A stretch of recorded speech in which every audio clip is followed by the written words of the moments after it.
খালেদা জিয়া হচ্ছে বাংলাদেশের এই মুহূর্তে সবচেয়ে বড় রাজনৈতিক পার্টির চেয়ারম্যান, প্রধান ব্যক্তি। উনি যদি রাষ্ট্রপতি হন, উনার অধীনে রাষ্ট্রপতি হচ্ছে রাষ্ট্রের প্রতি, যার সামনে বাংলাদেশের পতাকা লম্বিত হয়। এটা কিন্তু সহজ কোনো পোস্ট না, পোস্টটা কিন্তু অনেক উচ্চ মাত্রার পোস্ট। তাকে যদি পোস্টে দেওয়া হয়, সেই নির্বাচন কি আপনার নিরপেক্ষ হবে? তাদের বিকাশ ঘটছে রাজপথে। জুলাইতে কিন্তু তারা অন্য পন্থা নিয়েছে। তারা কিন্তু রাজনৈতিক দলের মধ্য থেকে পরিবর্তন আনতে পারে নাই, সেই সুযোগ তাদেরকে দেওয়া হয় নাই। তাদেরকে চাঁদাবাজ বানানো হয়েছে, তাদেরকে চামচা বানানো হয়েছে, তাদেরকে লুণ্ঠনকারী বানানো হয়েছে। এই যে সমাজকে ভেঙে গুড়িয়ে দিয়ে একটা নতুন সমাজ করতে চাচ্ছেন, যে সমাজে আপনার এই যে তারা বলে যে পরিবারতন্ত্র থাকবে না, তারা বলে দুর্নীতিমুক্ত হইতে হবে, তারা যে নতুন বন্দোবস্তের কথা বলে, সেই বন্দোবস্ত তারা ঠিক মতো বুঝায় বলতেছে না। তাদের ভিতরে একটা আর্জ আছে যে নতুন ভাবে বাংলাদেশকে করতে হবে, সেখানে দুর্নীতি থাকবে না। আপনার আবার ইয়ে হয়ে, হ্যাঁ এখন ঠিক আছে, কথাটাই কিন্তু ভুল। মব কোনো মব কোনো জাস্টিস হতে পারে না। মব হচ্ছে এক এক ধরনের ভয়ঙ্কর অপরাধ। আপনার একটা লোককে ধরলেন, সে তার নাম জানেন না বা তার কিছুই জানেন না, তার কি অপরাধ, সে কাছে নিয়ে গেলেন। পুলিশ তো এখানে কারেক্ট। তার বিরুদ্ধে যদি মামলা না থাকে, পুলিশ বাংলাদেশের পেনাল কোডে কোন ধারায় তাকে বন্দি করবে? সেটা তো গুম হবে, সেটা তো তার অধিকারকে ক্ষুণ্ণ করা হবে। এবং সেই অফিসারকে, ওসিকে কয়েকজন লোক এরা প্রতিবাদ করছে, মানে গ্রাও করছে, তাকে বন্দি করে দেওয়া হয়েছে।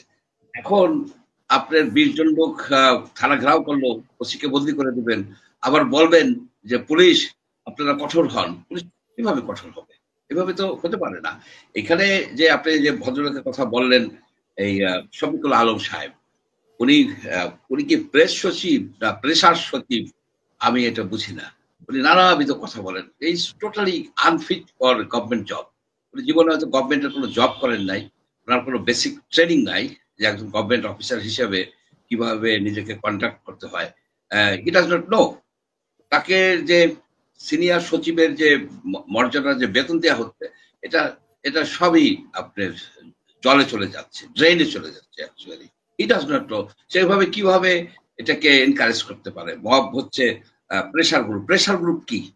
প্রেশার গ্রুপ কি যে ঘেরাও করবে কোন ইন্ডাস্ট্রিয়ালিস্টের বাড়ি অফিস ঘেরাও করে বলবে ওই সাংবাদিককে ফায়ার করে দাও? এটা কি প্রেশার গ্রুপ হয়?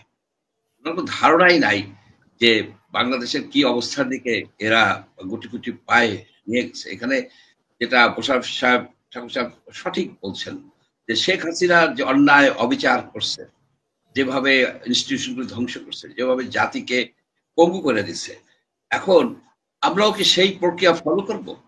শেখ হাসিনার প্রেতাত্মা কি এখনো ঘুরে বেড়ায়? আমাদেরকে সামনের দিকে এগিয়ে যেতে হবে, যাতে যাতে আমরা এই ধরনের ইসে আর না পড়ি। এখানে ফোনটা একটু করে নিচ্ছি। এইখানে উনরা যে কাজটা করছেন, যেমন ধরেন বিদেশ থেকে মবকে মবিলাইজ করে, কয়েকজন ইউটিউবার আছে, মবকে মবিলাইজ করে, ওইখান থেকে ওইখানে যাও, এখানে গরু খাও, এখানে মেলত করো, এইখানে এটা করো সেটা করো। এগুলি তো খুবই অন্যায়। তারা নয় এটা করতে পারে, করতে পারে কারণ তাদের কোনো বাধা নাই, বলগাহীন কথা বলে এখানে বসে। কিন্তু এখানে তাদেরকে এনকারেজ করা হয়। ইউটিউবাররাই তো বলছেন যে মানে খালেদা জিয়াকে রাষ্ট্রপতি, মানে খালেদা জিয়াকে রাষ্ট্রপতি বানায় দিচ্ছেন, সেটা আমরা দেখেছি। আর আজকে যেটা সেনা প্রধান, মানে সেনাবাহিনীর পক্ষ থেকে বলা হয়েছে যে মবের ব্যাপারে কঠোর, এর আগেও বলেছে, তারপরেও কেন হচ্ছে না, সামলাতে পারছে না? খালেদা জিয়াকে রাষ্ট্রপতি করার জন্য এরা বলতেছেন, এগুলো ইঁদুর বুদ্ধি। ইঁদুরের যত বুদ্ধি আছে সে মাথায় নেই। খালেদা জিয়া হচ্ছে বাংলাদেশের এই মুহূর্তে সবচেয়ে বড় রাজনৈতিক পার্টির চেয়ারম্যান, প্রধান ব্যক্তি। উনি যদি রাষ্ট্রপতি হন, উনার অধীনে রাষ্ট্রপতি হচ্ছে রাষ্ট্রের প্রতি, যার সামনে বাংলাদেশের পতাকা লম্বিত হয়। এটা কিন্তু সহজ কোনো পোস্ট না, পোস্টটা কিন্তু অনেক উচ্চ মাত্রার পোস্ট।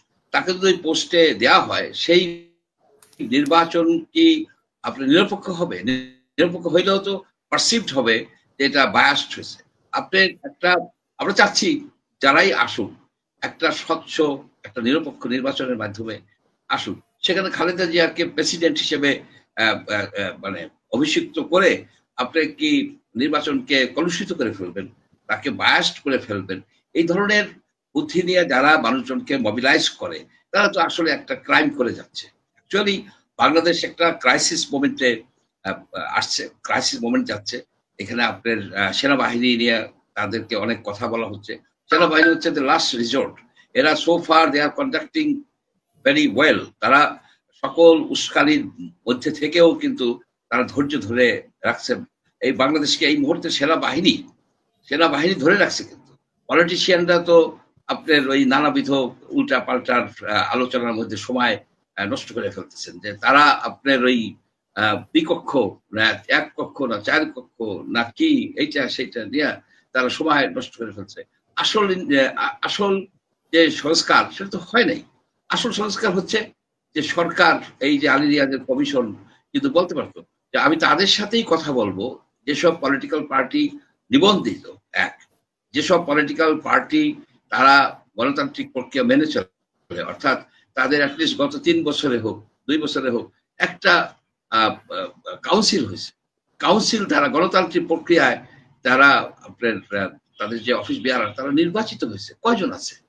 আপনি যদি পলিটিক্যাল পার্টির মধ্যে গণতন্ত্র আনার কোন রকমের মেকানিজম না রাখেন, আপনি কিভাবে বলবেন যে রাষ্ট্রে গণতন্ত্র আসবে? রাষ্ট্রে গণতন্ত্র আসতে পারে না। আপনার এক একটা পলিটিক্যাল পার্টির এক একজন চিফ বা টপ পজিশনে আছে, বছরের পর বছর আপনার সব প্রত্ন নারীরা আপনার এই সব পার্টির এই করে চিফ, যার ফলে নতুন কোনো আইডিয়া আসে না, নতুন যে শক্তি সেই শক্তির বিকাশ ঘটে না।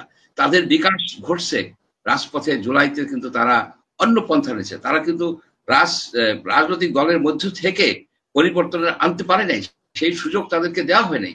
তাদেরকে চাঁদাবাজ বানানো হয়েছে, তাদেরকে চামচা বানানো হয়েছে, তাদেরকে লুণ্ঠনকারী বানানো হয়েছে, কিন্তু তাদেরকে রাজনীতি করতে দেওয়া হয় নাই। আওয়ামী লীগ বলেন, বিএনপি বলেন, আমি সব দলের কথাই বলবো।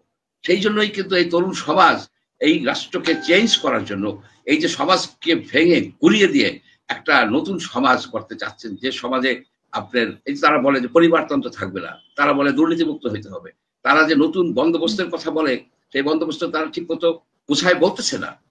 তাদের ভিতরে একটা আর্জ আছে যে নতুন ভাবে বাংলাদেশকে করতে হবে, সেখানে দুর্নীতি থাকবে না, সেখানে এই যে আপনার এই যে চামচামি করে, এই যে চাকরির জন্য দৌড়দৌড়ি করতে হয়, এই যে দুর্নীতি করতে হয়, সেই জিনিস যেন না থাকে। তারা যেন তাদের যোগ্যতা অনুসারে মেধা অনুসারে তারা সমাজে তাদের কর্মক্ষেত্র খুঁজে নিতে পারে। সেই সুযোগ কি আমরা দিতেছি?